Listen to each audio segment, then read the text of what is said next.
All right, welcome back to the deep dive. Today, we're doing something a little different, but definitely aligned with our mission. Yeah, a bit more focused, maybe. Exactly. Yeah. We're not tackling a huge topic or, a complex event, but zooming right in on a single word. One that is surprisingly tricky, really commonly misused, and has a history that, frankly, it kind of caught us off guard. It really did. And we're going to unpack it all using the stack of sources you shared with us, everything from trusted dictionaries like Merriam-Webster and EasyBib to insightful word blogs like WordPandit and Emma Wilkins' site. And even that fascinating conversation you flagged on a Reddit thread, that was quite something. It was. So our mission today. Well, I think our mission in this deep dive is really to get to the absolute core of this word. ENERVATE. Right. We want to understand its true meaning, dig into why it causes so much confusion for so many people, and, reveal the perhaps unexpectedly vivid story behind where it came from. Yeah, because it's a word that sounds like it means one thing. But actually means pretty much the opposite. And that contrast, I think, is key. Totally.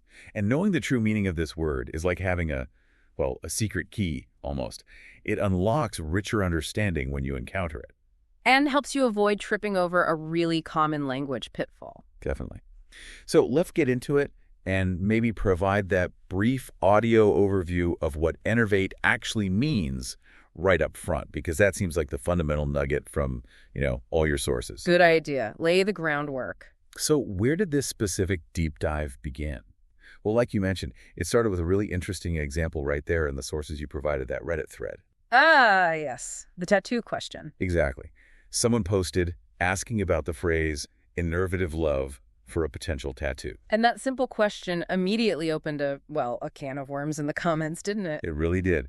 Other users jumped in, questioning the meaning of enervative, clearly highlighting that even, native speakers are often unsure about this word. Which just shows how common the confusion is. It's not just learners, it's everybody. Totally.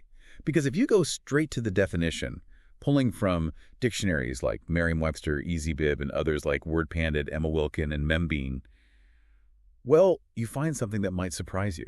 Especially given how the word sounds. Right. Yes, the absolute core definition, the crucial takeaway, is that enervate, as a verb, means to cause someone or something to feel drained of energy or vitality. Basically, to weaken. To weaken. Yeah, it's about reducing mental, moral, or physical vigor. To drain energy. To lessen vitality. That's it.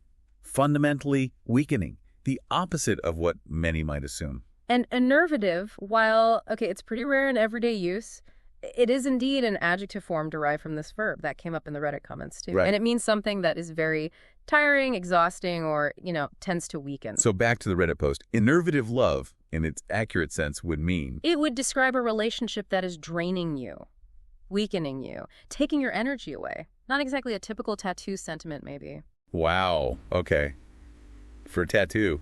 Yeah, that really puts the user's question and the commenter's confusion into sharp perspective, doesn't it? Absolutely. Suddenly that phrase means something potentially very, very different from what might have been intended. It makes you wonder what they thought it meant.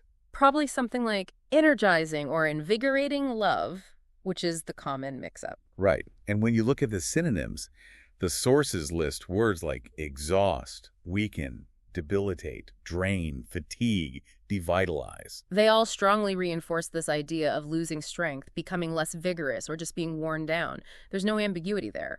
And the antonyms listed by sources like WordPandit and EasyBib make it even clearer by showing the flip side.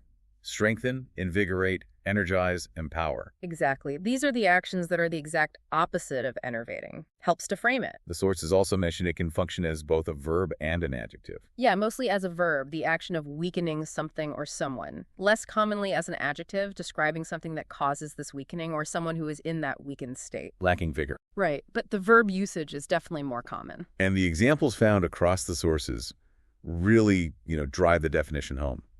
Intense heat enervated the hikers. Made them weak, drained their strength. Makes sense. Long meetings tend to enervate you. Oh, definitely. They tire you out. Mentally, physically sometimes. A difficult surgery can enervate someone. Leaves them weak, obviously. Right. Recovery takes time. Long hours of work can enervate a team. It just depletes their collective energy. Yeah. Burnout is real. Every single example points to weakening, draining, tiring. So that's the foundational knowledge we need. Enervate means to take energy away. Okay, so if the definition is so clearly about weakening and draining, why? Why is this word constantly misused? Why does it trip up so many people? Including, as Merriam-Webster points out, a surprisingly high percentage of educated individuals. It's not just a casual mistake. No, it's quite pervasive. The sources delve into the major reasons for this widespread confusion, and there seem to be, well, primarily two big ones. Okay, what's the first one? The first, and maybe the most powerful source of confusion, is just how much enervate looks and sounds like words that mean the opposite. Like energize. Exactly. Energize, enthuse, enliven, invigorate. They all start with that N prefix, or sound similar. And they all feel like they belong to the same family of words. Words related to energy, liveliness, positivity. Precisely. Merriam-Webster calls it a twin misfortune, which I thought was a great phrase. Yeah. It shares its beginning with energize and its ending sort of with invigorate. Both those associations pull your mind towards ideas of strengthening or stimulating. It creates a really powerful cognitive bias then. Uh-huh. You see the word, you hear the word, and your brain just leaps to the wrong meaning because of those lookalikes. Absolutely. And this isn't some new thing. Your sources highlight this startling statistic from way back in 1934. Oh yeah, the survey. The survey mentioned by Merriam-Webster. A staggering 52%, over half of college graduates surveyed, believed enervating meant invigorating. 52%. Nearly a century ago. It really underscores how deeply ingrained this misunderstanding is. It's been tripping people up for a long, long time. And the sources provide specific, kind of fascinating examples of this misuse in real-world contexts. It shows just how easily it happens. Yeah, like the example of Julian, described as being enervated and in his element before a concert. Right. The context screams excitement, being pumped up, ready to perform in his element. But the word used is enervated, which by definition would mean he was feeling drained or weakened right before going on stage. A complete mismatch. Or the description of a drummer's playing being called thrilling, enervating. Again, thrilling implies excitement, stimulation, the total opposite of draining, and yet enervating is paired right alongside it. And even that quote from the famous golf course designer Bobby Jones. Oh, right. He says, "I am excited, enervated," after a significant moment.